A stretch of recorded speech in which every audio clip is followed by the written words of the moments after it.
Welcome to another episode of Sreshtha Purposefully Passionate about Domestic Abuse Awareness series. This series is intended to help women heal through compassion and to identify the various factors in respect of abuse other than physical. We all know and can identify with what is physical abuse, but sometimes we don't identify with the other types of abuse, be it mental, emotional, economic, and a whole host of other things. Today's episode, though, is a healing episode because I believe as much as we talk about all of these things, we also need to learn and develop skills to pass and go through it and move on and come out of that kind of negative space. So I'm really, really excited to welcome my good friend, Yashi Carrington. Yashi is a wife and mom of one, and the mind behind the Mind of Yash website, YouTube, and Facebook pages. She started out blogging about her life and adventures, but then pivoted towards a specific life struggle, her polycystic ovarian syndrome diagnosis. While this has been a pain point for most of her life, Yashi is now using her experience to help other women with PCOS deal with its symptoms with a positive attitude. She is also a strategist with the Women's School, a Zumba instructor, and a Strong Nation instructor. Welcome, Yashi. Thank you so much, Sreshtha. I'm so excited to be here with you. I am too. So tell us a little bit about yourself. Okay, so in addition to what Sreshtha used in my introduction, I really have been through quite a journey, especially when it comes to the topic that we are going to be speaking about today. And all the things that she mentioned in terms of Zumba and Strong Nation and, just being a mom in general has been something that really made me have to face my own issues with self-worth and self-image. And I'm just now really passionate to help other women, especially women with polycystic ovarian syndrome, because in my experience and from speaking to these women, those things, those conditions can really take a toll on your self image. And I think we can really empathize as well to persons who are dealing with things like domestic violence and domestic abuse, because those things can also take a toll on your self image and your self worth. So I'm just very excited to be here with Shresh because I know she's very passionate about this. And when passions collide like that, you know you have to do something like this to impact other women. Oh, I love that when passions collide. I think I'm going to do a post for that. But yes, exactly. Determining your self worth and knowing what you are worth has so much to do with what you accept. And sometimes we know our worth in different spaces. Like, you know, your worth, like for me, I could just speak for me. I knew my worth in my career a long time ago. I could speak up, I could lead teams. But then in other parts of my life, maybe my personal life, I didn't speak up as much. And my worth on that side kind of conformed to what I believed and what I learned growing up before I became and before social media and we got exposed to all these different things.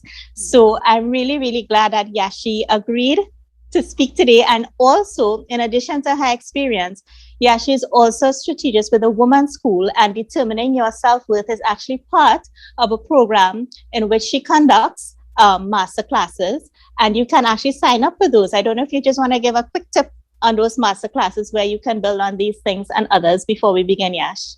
Oh, sure, no problem. Thank you for that, Shrishta. So actually, the post called strategist is also like the full name is actually self worth strategist. And it's the women's school, and that's actually the thing that we kind of start off with when we do these classes. So there's a class that was founded by January Donovan. She founded something called the women's school because she found that first of all that women's self-worth was in a crisis, and she really wanted to change. Actually, her motto is changing culture one woman's worth at a time, and she really put this together to kind of help women not just feel motivated in a moment, but to feel empowered and equipped and give you the actual tools to first of all go into yourself and find that self-awareness, build a stronger mindset, and also have build these skills so that you could go forward feeling like a whole woman, a confident woman. And it was something that really impacted my life last year, especially because I myself was trying to go on a journey to figure out, what exactly is self-worth and what does that mean to me, and what is the emphasis in my life. Like Sresha would share is her career, and similarly it would have been for me in terms of academics and whatnot. And the women's school and the art of being a woman masterclass really changed my life because it made me do a lot of introspection and also take a lot of action to build those skills and build the mindset, and take some risk and do things that I never would have imagined I would do, like even 2 3 years ago. So the way it's set up is that you have the strategist, what was I saying? Strategist, like myself, who conduct the masterclass. The masterclass is January's, but we do it in mastermind groups of small women, journeying over 6 months to go through all the modules, from things from your self image, how to rewire new self image, to how to communicate, how to dream, all these different skills that we don't really learn, in school, in the workplace, Mm-hmm. things, we really need to know as women. And we journey through that 6 month period. And at the end of it, even though like it's continuous, it's a continuous journey, you have to keep working at it, but you feel so much more equipped to deal with the challenges of life. And yes, you can, if you would like to reach out to me, and through Shrestha as well, if you want to know how you can join one of those groups, let me know. Yes, I will definitely have the information at the end. But I like what you said, Yash, about taking action, because and that is part of what this is too. Like I consider myself like a little roadway, like a little path to knowledge, but I could build the road, but if you don't use the road, we're not gonna move forward, right? True. So tell us, Yash, how do we determine our self-worth?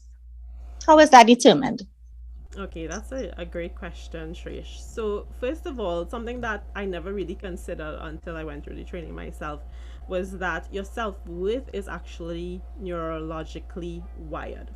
And what I mean when I say this is that when you are born, when a baby is born, they don't really know what their worth is, they don't have any concept of that sort of thing. But your self-worth, it becomes revealed to you based on the people around you. So in the first instance, your family, then your environment, and then of course the culture. And so the first place is really, as I said, your family and the relationships you have there.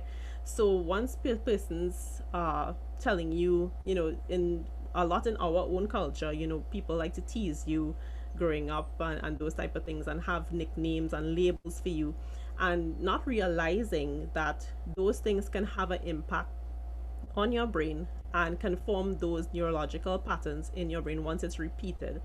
And the thing that happens a lot is that, like, our parents, at least in my experience, and I guess you could share yours as well, didn't really learn how to do things like affirm you, appreciate you, show your admiration. And so when you hear these things, these opinions from other persons, other relatives, and you don't have somebody there saying, like, they might call you chubby or skinny or whatever it is, but that is not your worth. That is not, you know, Mhm. um, that's just a label, and it's not who you are. Then those things will have an impact on your mental. And then, as you grow up, things like when you go to school, and you go to work, even there are things like accolades when you do well. For me in particular, when I started going to school, and is the reason that academics became such a big part of my own self-worth, was because I started getting the affirmation when I would do well. And I think that happens with a lot of people, maybe not necessarily in academics, but maybe if you're into sports and that's where you get your validation, it starts to become part of your self-worth. And the thing for me is that, it is so important to be aware of those things. Because first of all, your family, as I said, they play a great part, and then the environment when you go into your community, you get trophies. When you go to the workplace, they give you employee of the year and these things, which is not, I'm not saying that it's a bad thing. People, when you work hard, it's good to have those things, those rewards. But you shouldn't reach a point where it is you, if you don't get that you feel like you're not enough, or you're not good enough, or that it affects your self image in some way. And then, of course, the culture in itself, where they compare you, um, social media a lot, and it's like who wore this better, who has the most amount of likes and follows. Those things can get to you as well. So to determine your self-worth, you have to first kind of take a step back and see how has self-worth been shaped in your life. Was it academics? Was it in being a popular person in school? Was it in doing well in work? You really need to stop and look at the patterns of your life. And there's an exercise that we actually do in the women's school that is, when you do it at first, it's kind of intense, because it's basically you're looking at all the relationships and the patterns in your life, looking at, specifically like singling out, like, did you feel appreciated by your mom, by your uncles, by your friends, by your co-workers, whatever it is. And when you do that deep dive, you kind of see for yourself, it's like, was my cup full? Did I feel like I needed to please my parents in order to feel loved? Did I feel like I needed to be perfect all the time? Did I need to pretend to be somebody else to get that validation? Did I need to, you know, to protect myself so that, I don't, maybe I felt like if I didn't protect myself, and if I went into a shell or something, that people would like me better, those different things. So it's really important to really go back into your past, to use it as a compass, but to understand, like, what did self-worth mean to you, because basically self-worth is your subjective opinion of what you think you deserve. So, and when I say that, or when I heard that the first time, I didn't quite understand what that meant. But sometimes we might not verbalize this, but we may act in a certain way like we don't deserve something. So, for instance, as an example, for me, for many years, I wanted to be healthy. Whatever healthy means for you, right? Like lose weight or have more energy. But my actions did not match it up. I would have done certain things at some points, to maybe like a fad diet or something, and it would keep me for a little bit, and then I would fall off the wagon again. I couldn't be consistent. And when I think about it and I look back, I realize, part of me felt like I didn't deserve to be healthy. Something, and of course PCOS did play a big part of that as well, because you already kind of feel you're dealing with all the things when it comes to self-worth in culture and with your family and in your environment, and then you have to have some type of condition or something like that that makes you feel like you're not good enough, or no matter how much you try, you're not going to be at the place that you wanted to be. And also, if you want to be perfect at something, then it's really hard because you have that fear of failure. So it's so important in that first step to really figure out what the patterns were in your life, what really shaped your self-worth to the point where it is today. Well, you said so many things that rang true for me. So, talking about how your home life determines your self-worth, and what you heard when you were growing up. And I grew up just like everybody else in a family who tells you all sorts of things, whether you're ugly, whether you're fat, whether your belly too big, whether your face too fat. I grew up like that. And in school, I got a lot of good affirmations because I was bright, thankfully. So I always did well. I always came first or second in class. I was always liked by teachers. And maybe that's why. So in the beginning, I started by talking about my worth in my career is different at home. And I easily acknowledge that. And as you were speaking about how that develops, it makes so much sense to me, because moving into a career, moved on from my academic life where it wasn't easy for me, but because I accelerated, I was able to do well, and I actually got a lot of awards and things like that. I based my worth on that, and I figured that is enough to carry me through happily through life. Because when you're small, like when we grow up, the focus is do well in school and you're going to have a great life, and you might have a great life in terms of you might get the job that you like, which I do love my job, but then other things lack because you're worth in those other areas. And like for me in my personal life, it's completely different. Also, because I am inherently an introvert, and I know people who know me outside of school don't understand that I'm an introvert because in Zumba you see me getting on kind of crazy. But inherently I am an introvert and was told all my life I need to come out of my shell. And that had such an impact on me because I used to feel like, well, I'm good in my shell. Why you want me to come out of my shell? Right. And those things really, really, really impacted me to the point that I started to feel, like people call you antisocial. And I used to start to feel like I can't breathe because I'm good with myself, but I can't be what other people want me to be. And you end up in a sort of a battle. And it's only now actually, they say women find themselves in their 30s. And it's only now that I'm going through life, I realize, well, it's okay that I'm an introvert. It doesn't make me any less than an extrovert, which is what before, I think there is going to be a shift now, but before in the world, people liked being around extroverts and they were seen as the ones who took the world forward. And now we are realizing that introverts are actually the ones who can think and analyze and kind of put things in place to play out that vision that an extrovert may have. And I'm not saying that one is better than the other. It's just that, as you are saying, those things that are affirmed to you through your life, and not only when you're small, really do have a really great impact on our psyche, and we don't even realize it. And what I learned too, those things I was told when I was small played out so much in my relationships and my love life and my adult life. And this is what we leading into how those things that you tell yourself and those things you believe about yourself lead you to choosing a partner that may not be the best partner for you, but you think it's okay because you grew up in that space where maybe someone is always shouting or someone is always telling someone off or someone is always afraid of that other person. And yeah, that's normal. That's partnership. That's married life, but it's not. And we are the ones to change that. So Yash, tell us, how can we build our self-worth? So, before I just go into that, Shrishta, you said some Mm-hmm. things that really I want to touch on as well. Sure.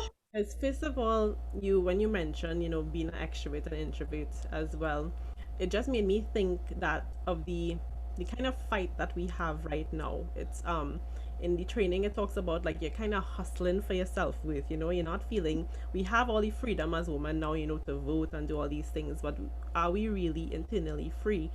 And the thing is, just as you're saying, like, the people always maybe saying extroverts is what they want to be around rather than introverts is the same war that moms face sometimes, like they're always comparing. It's like, okay, working moms are working and being a mom, or stay at home moms and these things. And it's so important to when you hear those things to be like, it's not like that. Everybody is trying their best, and to be careful of those what do you call them, Labels. stereotypes. Yes, those labels and Yes. stereotypes basically. So that's one.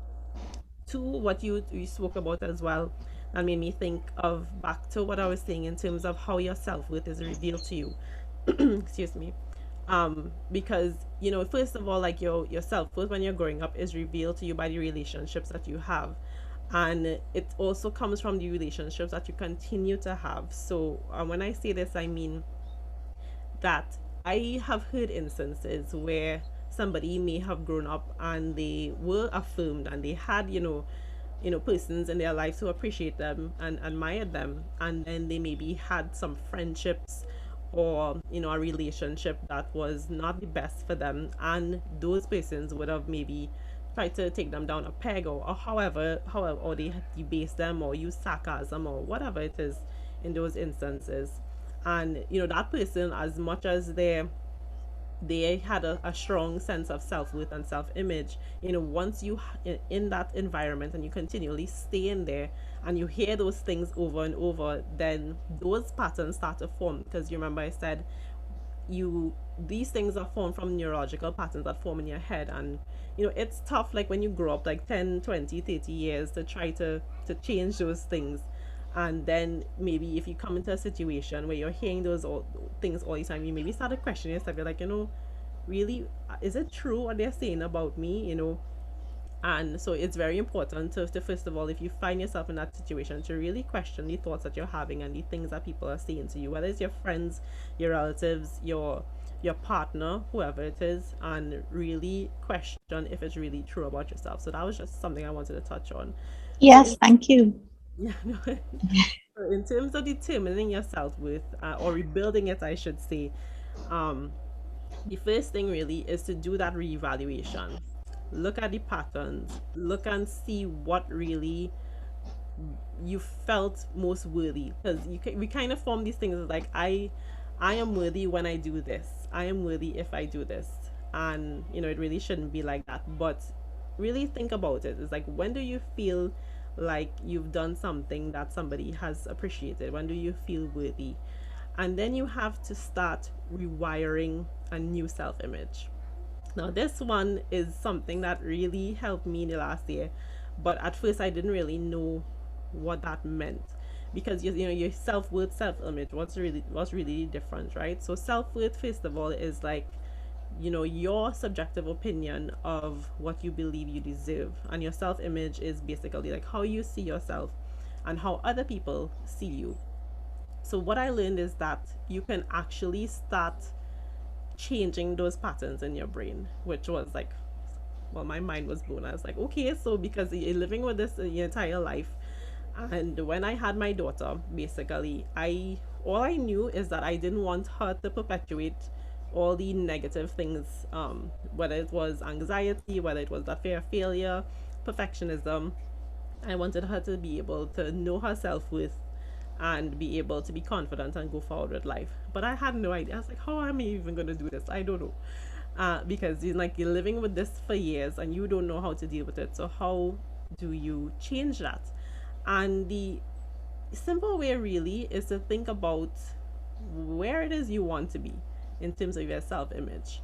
And it doesn't have to be one thing, because we kind of break it down into 8 arenas actually, like where you want to be in terms of your self image, where you want to be in terms of your family life, in terms of your relationship, your intimate relationship, in terms of your contribution, your wealth, your health. I'm missing two: your environment, and another one that just left my head. But basically, the what we should be looking at in terms of a whole woman, an integrated woman, and think about what you want. If it is you want to have a family life where you're patient with your children, that you're able to control your emotions, okay? And when you have toddlers like Sreshtha and I, you need to be on top of that as well. Think about where you want to be in your contribution. Do you want to do a series like Sreshtha to impact other persons? Do you want to help women? Do you want to help children? And start like writing down the type of person you think you need to be to do those things. And there's was so many years I would hear like, you need to envision and dream big and know all these things, and I didn't really take it to heart until I really sat down and started writing those things. Well, we call it your power scripts.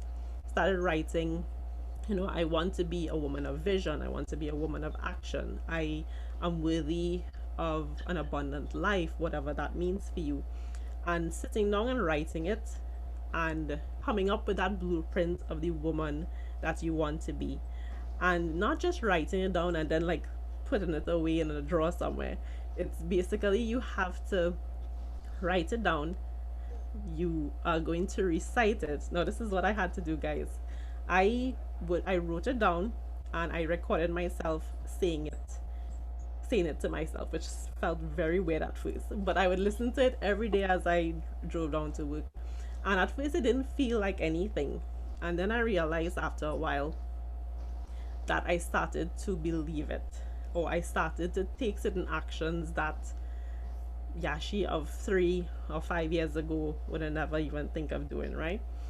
And then I realized the power of it. It's like, okay, when you're going to build a house, you need to have a plan. When you're going to do anything, you need to have a plan and have that image and believe in that image, believe what you want to see.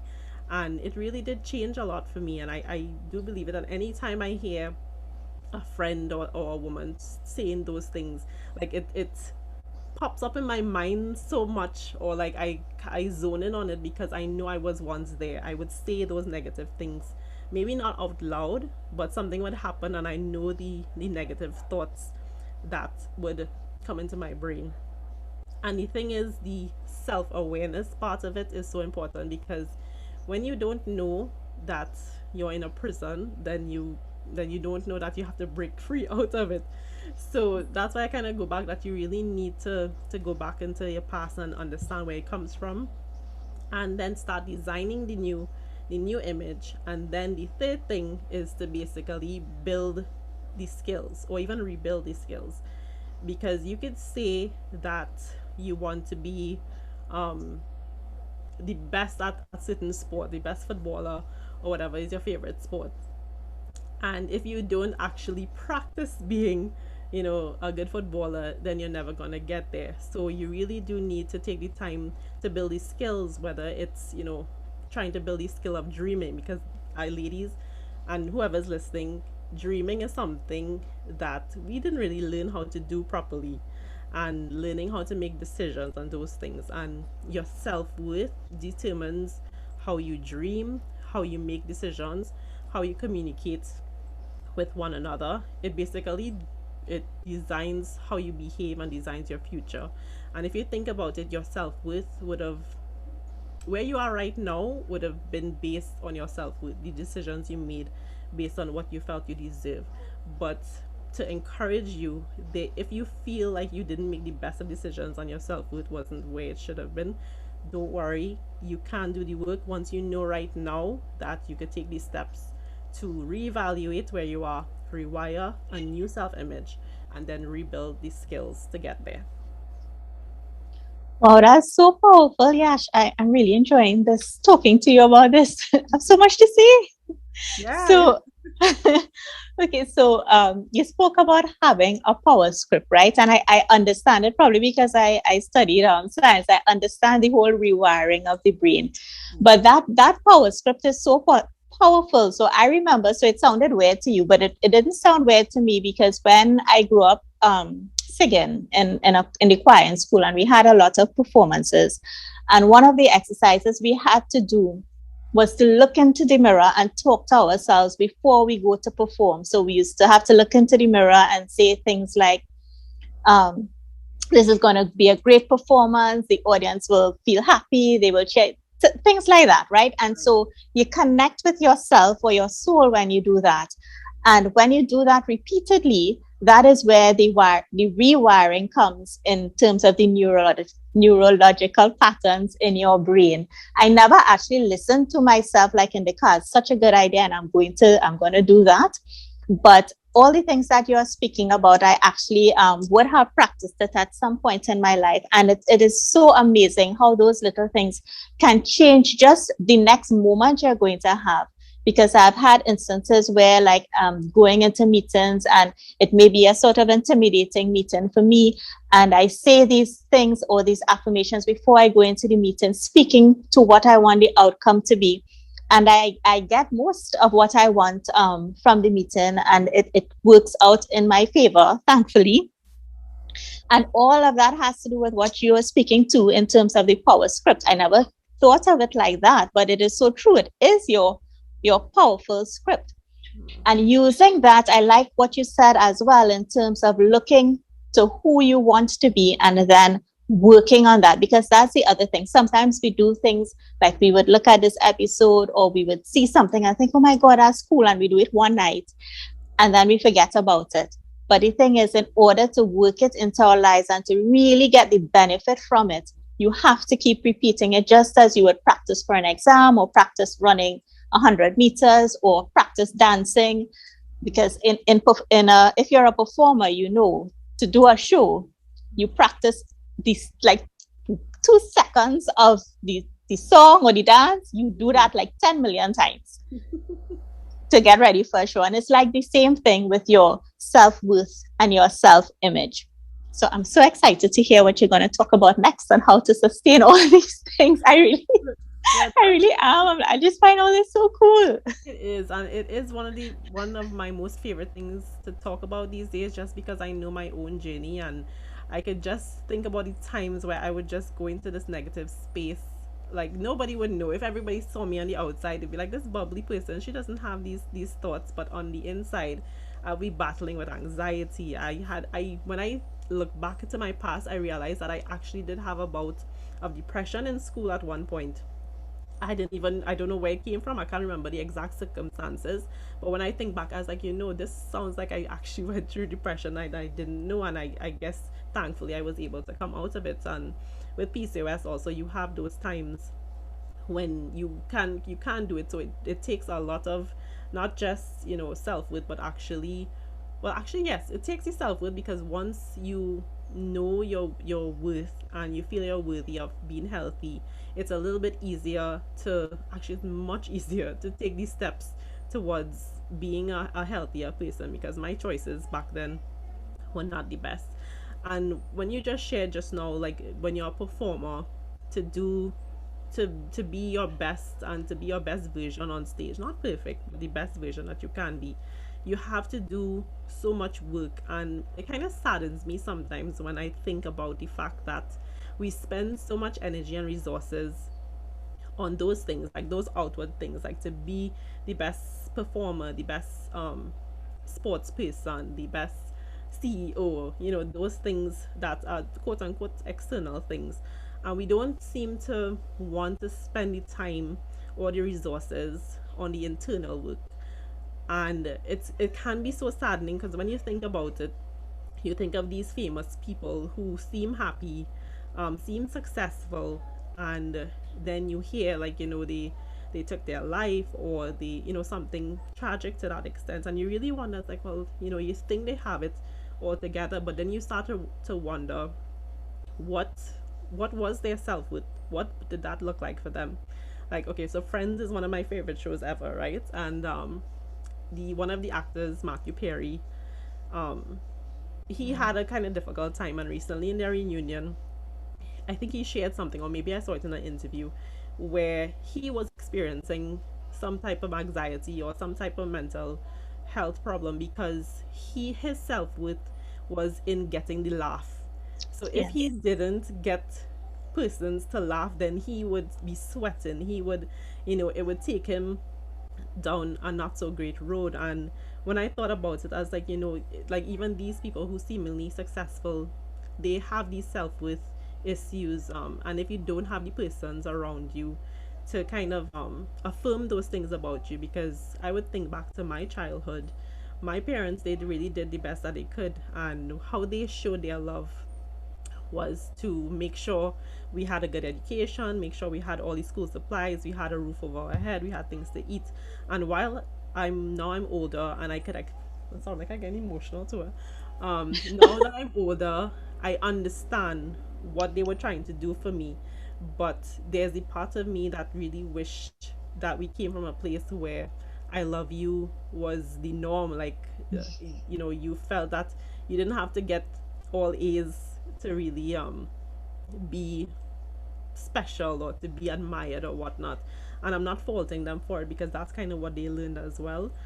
Um, but it kind of gives you a little bit more compassion towards people like that, because you start to think, it's like, well, okay, how was their self-worth formed? I think about the 21 days of abundance challenge that I did recently, and they asked to ask your mom, I think, what is one dream she wished she did and didn't accomplish, or something like that. And I asked Yeah. her, and she said that well, first of all, that she didn't have as close a relationship with her children as she wanted to, and two, it was not achieving her highest, I think, in academics. And I thought about it. I was like, so now I understand. I was like, wait, so this is how come she was so insistent that we go to school, and why she butt heads with us at some point.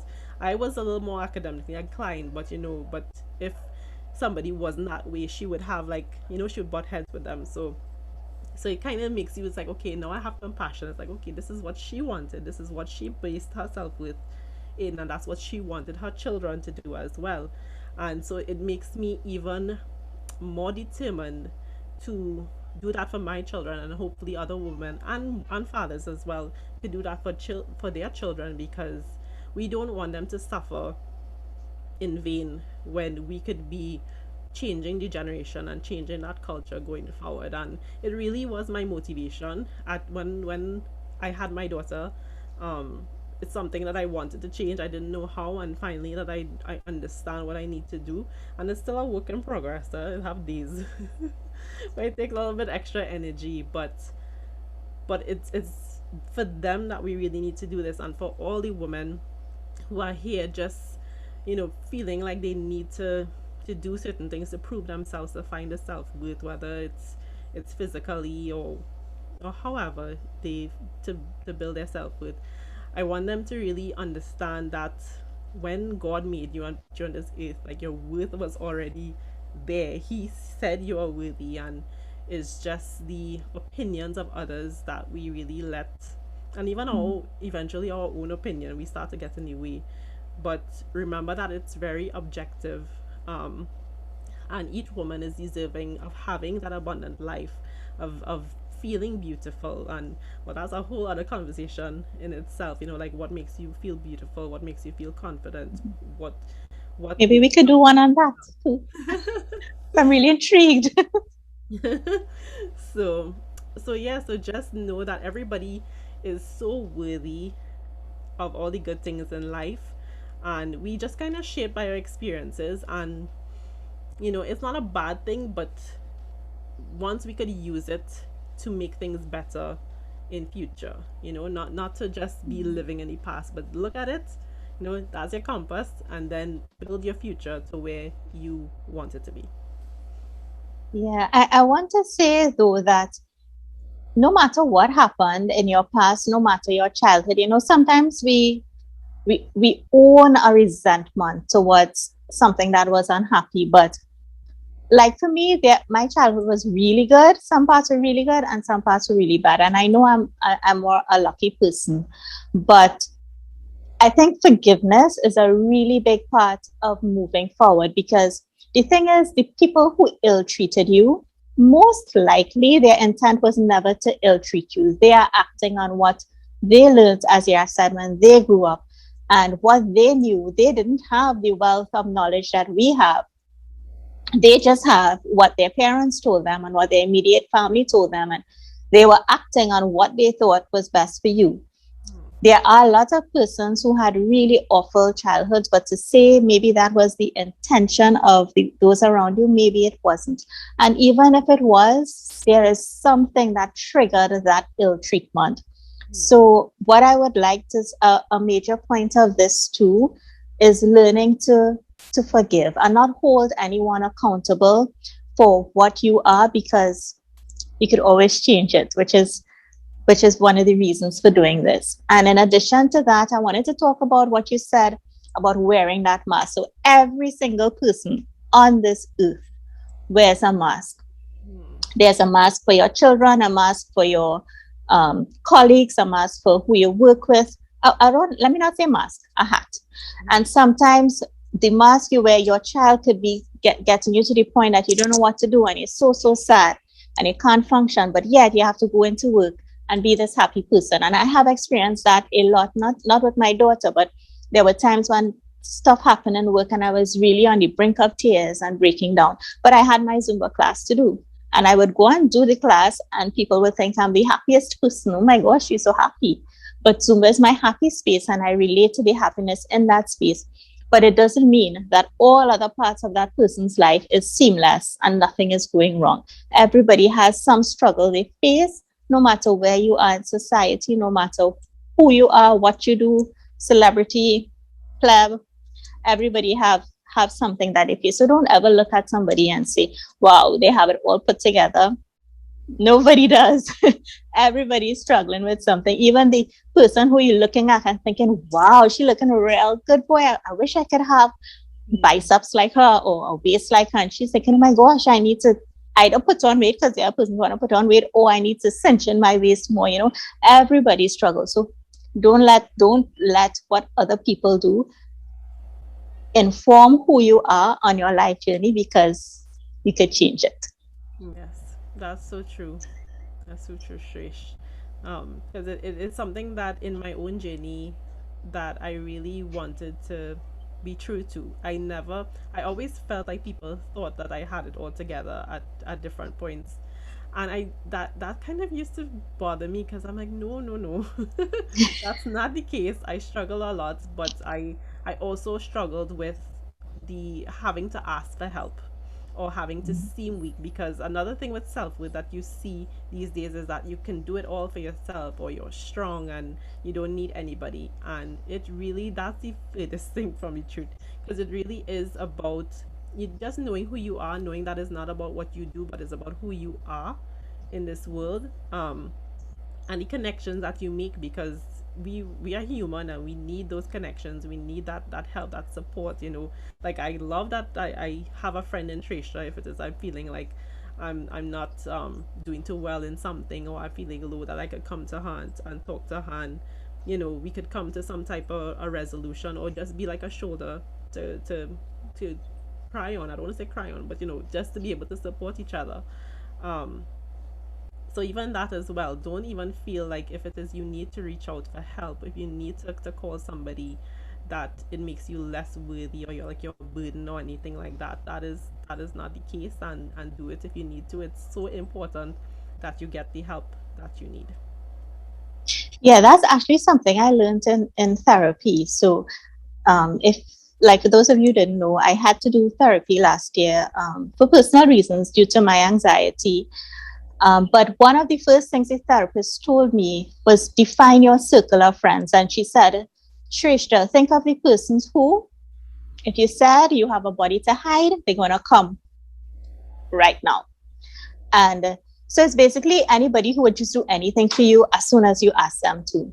And when you define that circle, those are the persons who you surround yourself with, who are uplifting to you and you uplift them too, and support you on your life's journey. Because sometimes we surround ourselves with people who don't support where we want to go, and they will make comments. And then you might think, well, maybe I shouldn't do that. Maybe I'm not good enough for that because she's saying, well, nah, that's not going to work out for you. But don't let anybody define your journey, and look for, like in finding Yashi and even the person she was associating with.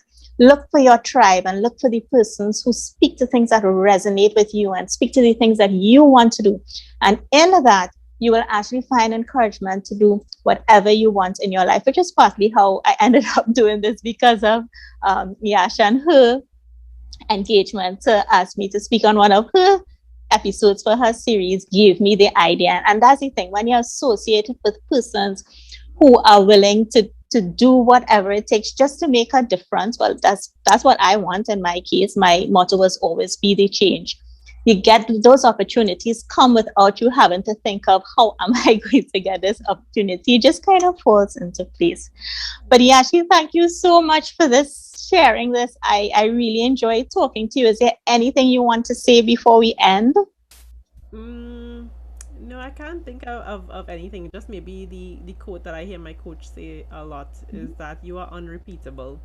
And anytime you feel like, you're not feeling as worthy, or you don't feel like you have the best self image, just think about that you are unrepeatable, and only you can fulfill what it is you have to do. So it is kind of your responsibility to try to be the best version of yourself, not the perfect version, but the best version you can be. So just to leave that with you, you are unrepeatable. Yes, I love that. Definitely unrepeatable. Know the image between your self worth and your self image. Know that it is subjective and it is in your hands. You can change it at any point in time. So, whatever you're going through, know that there is hope. Know that there can be change. And all it takes is that building of what you want to look at, actioning what you want to be, and practicing and repeating it. So, Yash, thank you so much for sharing this with me. This was such a wonderful talk. I am sure everyone who is listening garnered so much from this episode. They understand how to determine their self worth. And part of what we spoke about in terms of doing affirmations and rewiring that brain, I'm actually going to have an episode on how to construct affirmations. So, look out for that. And maybe Yash will come back and talk about how to be beautiful, because I love that one. Thank you so much for joining us, guys. See you all next week. This is Sreshtha, Purposefully Passionate about Domestic Abuse Awareness series. Bye.